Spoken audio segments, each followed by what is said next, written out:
તો વલસાડ શહેરના શાકભાજી માર્કેટ વિસ્તારમાં આવેલા વિશાલ એપાર્ટમેન્ટમાં લૂંટની ચોંકાવનારી ઘટના સામે આવી છે। 3 લૂંટારાઓ ચપ્પુ સાથે ઘરમાં ઘૂસી વૃદ્ધા અને ઘરઘાટીને બંધક બનાવીને લૂંટ ચલાવી હતી।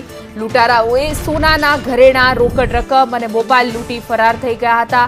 ઘટના દરમિયાન મહિલાએ વિરોધ કરતા લૂંટારાઓએ તેના પર હુમલો કર્યો હતો, જેમાં વચ્ચે પડેલ ઘરઘાટી ઇજાગ્રસ્ત થઈ ગયા હતા।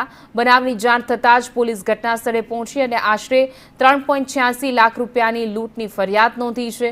શહેરના અલગ અલગ સીસીટીવી ફૂટેજના આધારે પોલીસે તપાસ શરૂ કરી છે। 3 ભાઈઓ આવીને ઘૂસી ગયા અંદર। એકના હાથમાં મોટો છરો હતો, તે છરો બતાવીને તેને એકદમ દબાવીને પાછળ ખેંચી ગયા, પાછળના રૂમમાં લઈ ગયા ને હું બાથરૂમમાં હતી।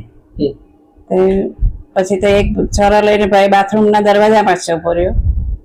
મેં બાથરૂમનો દરવાજો ખોલ્યો એટલે એકદમ બાથરૂમમાં ઘૂસી ગયો। અંદર મને ધકેલીને મારું મોઢું દબાવી દીધું, નાક દબાવી દીધું ને છરો ગળા પર મૂકીને એમ કે તમે જે કંઈ પહેરેલું હોય તે આપી દેવા અમને। એટલે હું તો એકદમ ગભરાઈ ગઈ। મેં આ શું છે, મારા બાથરૂમમાં એકદમ આવી ગયા ભાઈ।